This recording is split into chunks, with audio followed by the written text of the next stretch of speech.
500 साल पुरानी एक कहानी है। एक राजा और एक रानी राज करते थे।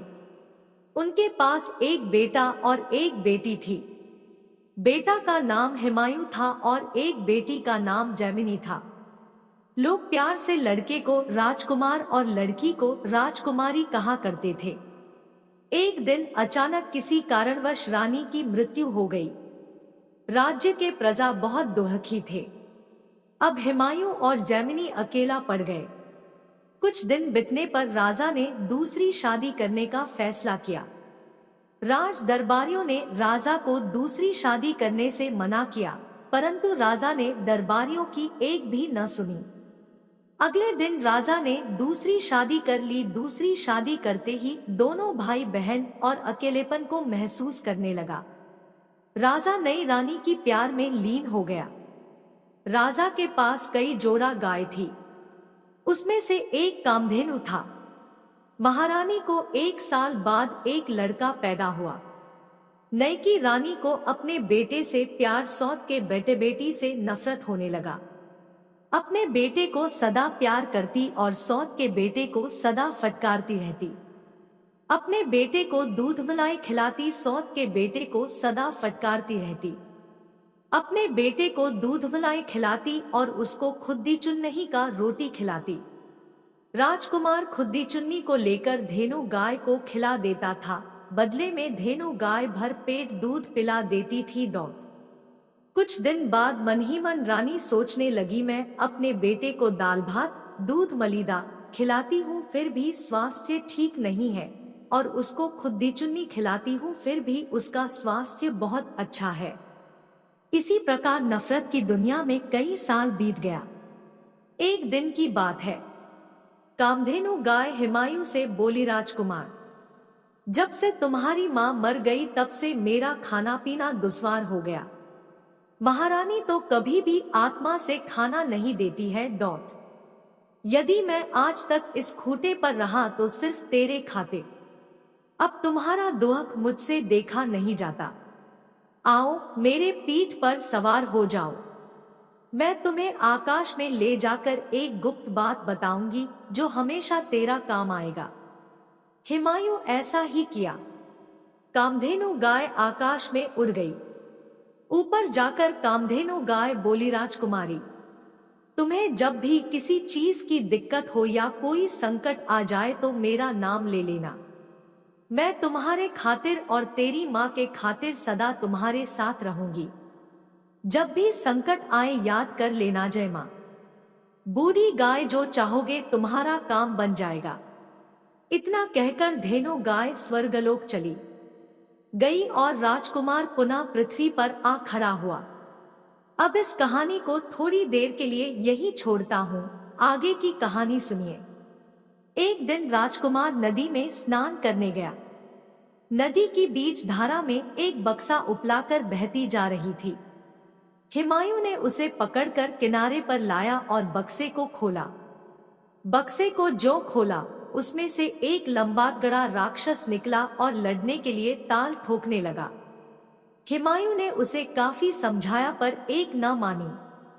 अंत में राजकुमार ने धेनु गाय हो याद किया। जब माँ बूढ़ी गाय, राजकुमार में अचूक शक्ति आ गई। राजकुमार ने राक्षस से हाथ मिलाया और नदी के पाट पर उठाकर धोबिया पाट पटकने लगा। 2-4-10 पटकर जब खींच कर दिया तब राक्षस हाथ जोड़ने लगा, मुझे माफ कर दो राजकुमार, अब ऐसी गलती कभी नहीं करूंगा। हुमायूं ने छोड़ दिया। पुनः उसे बक्सा में बंद करके नदी की धारा में छोड़ दिया। दूसरे दिन जैमिनी दूसरे घाट पर स्नान करने के लिए पहुंची। उसी प्रकार बक्सा को आते देखी और बक्से को पकड़कर लाई। जब बक्से को खोली तो उसमें से राक्षस निकला। जब राक्षस ने राजकुमारी को देखा तो प्रेम हो गया। अब राजकुमारी को डराने धमकाने लगा, तुम्हें मुझसे प्रेम करना होगा, अन्यथा मैं तुम्हें जान से मार डालूंगा। जैमिनी बोली, मेरा भाई जब जानेगा कि मैं तुमसे प्रेम करती हूँ तो वह मुझे जिंदा नहीं छोड़ेगा। तब राक्षस बोला, मैं तुम्हें एक उपाय बताता हूँ, ऐसा करने से तुम्हारा भाई मर जाएगा। फिर हम तुम प्रेम की दुनिया में मौज मनाएंगे। राजकुमारी राजी हो गई। तब राक्षस ने उपाय बताया, तुम्हारा भाई तुमसे बहुत प्यार करता है, तुम जो कहोगी वह अवश्य करेगा। उसे कहना जंगल में से बाघिन का एक बूंद दूध ला दीजिए। वह जो ही दूध लाने जाएगा उसे जंगली जानवर मारकर खा जाएगा। राजकुमारी ने घर जाकर अपने भाई से ऐसा ही करने को कही। राजकुमार सोचा बहन को कोई आवश्यकता पड़ गई होगी, इसीलिए दूध लाने को कहती है। राजकुमार दूध लाने के लिए जंगल की ओर चल पड़ा। जब वह जंगल में पहुंचा तो देखा कि बाघिन का बच्चा मांद पर खेल रहा है। एक हिंसक जानवर बाघिन के बच्चे को मारने के लिए दौड़ा आ रहा था। तभी राजकुमार ने बाघिन के बच्चे को लेकर एक पेड़ पर चढ़ गया। बहुत देर बाद जब बाघिन पहुंची तो अपने बच्चे को न देखकर घबराई। जब बाघिन की नजर पेड़ पर पड़ी तो एकाएक राजकुमार पर टूट पड़की, परंतु बाघिन के बच्चे ने कहा, इसे मत मारो, इसी ने आज हमारा जान बचाया, वरना एक जानवर मुझे मार डालता। ये बात सुनकर बाघिन बड़ी खुश हुई। बाघिन बोली, राजकुमार नीचे उतरो और तुम्हें जो चाहिए मांग लो। राजकुमार ने एक बूंद दूध मांगा। तब बाघिन ने खुश होकर एक बूंद के बदले एक बाल्टी दूध दिया। जब राजकुमार जाने लगा तब बाघ बोला, रुक जाओ राजकुमार, हम सब भी तुम्हारे साथ चलेंगे। ऐसा कहकर बाघिन तथा बच्चे से के सब राजकुमार के साथ चल दिया। जब राजकुमारी ने एक बूंद दूध के बदले एक बाल्टी दूध और साथ में बाघिन देखी तो दांतों तले अंगुली दबा गई। दौड़ी दौड़ी नदी किनारे पहुंची। जब राक्षस ने सारा कहानी सुना तो उसका अक्ल फीका पड़ गया। फिर भी अपने समझ में एक और जानलेवा तरकीब निकाली। राक्षस ने राजकुमारी को बताया, आज अपने भाई से कहना कि उसी जंगल में से एक गूलर का फूल दो। राजकुमारी घर गई और अपने भाई से बताई कि मुझे गूलर का एक फूल चाहिए। भाई जंगल जाने को तैयार हो गया। अब गूलर पेड़ की कहानी सुनिए। इस गूलर पर 7 जोड़ा चुड़ैल रहती थी। जो कोई गूलर को छूता उसकी मौत निश्चित थी। राजकुमार पेड़ के निकट पहुंचा।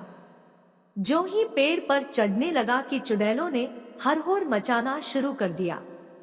सबके सब राजकुमार को मारने के लिए हाथ पैर खींचने लगा। राजकुमार का अक्ल गुम हो रहा था। अंत में उसे बूढ़ी गाय का नाम याद आया, जय मां बूढ़ी गाय। इतना कहते ही राजकुमार में अचूक बल उत्पन्न हुआ। तब राजकुमार सभी चुड़ैलों को बाल पकड़ पकड़ कर पेड़ की डाल पर पटकने लगा। तब चुड़ैल बोली, मुझे माफ कर दो राजकुमार, तुम्हें जो चाहिए मांग लो। तब राजकुमार ने एक गूलर की बात कही, लेकिन एक गूलर को कौन कहे। सभी चुड़ैल मिलकर बोली, राजकुमार तुम्हें एक गूलर तो क्या, मैं समूचे पेड़ उठाए चलती हूँ। ऐसा कहकर सभी चुड़ैल ने गूलर का समूचे पेड़ ही उठा लिया और घर तक पहुंचा दिया। जब जैमिनी देखी तो दौड़ी दौड़ी नदी किनारे पहुंच गई। राक्षस को सारी कहानी सुनाई। राक्षस आश्चर्य में पड़ गया।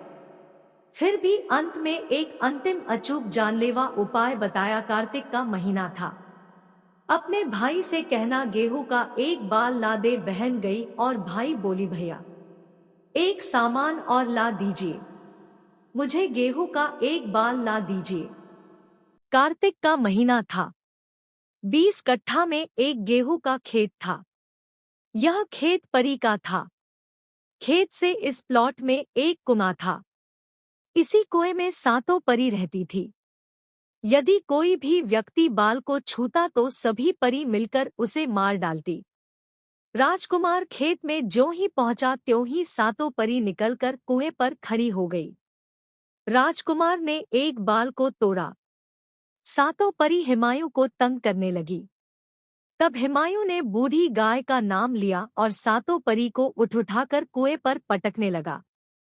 अंत में 7 परी हाथ जोड़कर खड़ी हो गई, मुझे माफ कर दो राजकुमार, मैं गेहूं के पूरे खेत की तरफ गया। सबों ने मिलकर पूरे खेत को ही उठा ली और राजकुमार के साथ चल दी। फिर जैमिनी देखी और दरवाजे के पिछले गली से निकलकर नदी की ओर दौड़ गई। इस बार हुमायूं को शक हुआ कि आखिर कौन सी बात है कि हर मांग में खतरा ही खतरा है। ऐसा सोचकर बहन के पीछे पीछे गया। हुमायूं देखा उसकी बहन उसी राक्षस से बातचीत कर रही है। तभी हुमायूं उसके निकट पहुंचा। अपनी बहन के सारे कारनामे को समझ आ गया। राजकुमार ने कामधेनु गाय का नाम लिया। हाथ में एक तलवार आ गया। उसी तलवार से बहन और राक्षस को दो दो टुकड़े कर दिया और उसी बक्से में बंद करके बीच धारा में छोड़ दिया। अब हुमायूं अपने राज्य को लौटा। देखा पिताजी अंधे हो गए हैं, माता को कुष्ठ हो गया है, भाई का स्वास्थ्य एकदम अधमरा सा हो गया। तब हुमायूं ने अपने हाथ से भात दाल बनाया और माता पिता भाई को अपने हाथ से खिलाया। ज्यों-ज्यों अपने हाथों से खाना खिलाया और सबों ने खाया, त्यों-त्यों सबका रोग ठीक होता चला गया। अंत में सबके सब निरोग हो गए। अब किसी हुमायूं ने बूढ़ी गाय का नाम लिया तो 3 मंजिल की बेमिसाल मकान बन गया। उसी मकान में प्रेम से सब कोई रहने लगा। इस कहानी से यह सीख मिलता है कि बच्चे कैसा भी हो उसे दूसरा नहीं समझना चाहिए, उसे अपने बच्चों की तरह रखना चाहिए। माता पिता कैसा भी हो उन्हें सेवा करना चाहिए और उनकी स्वस्थ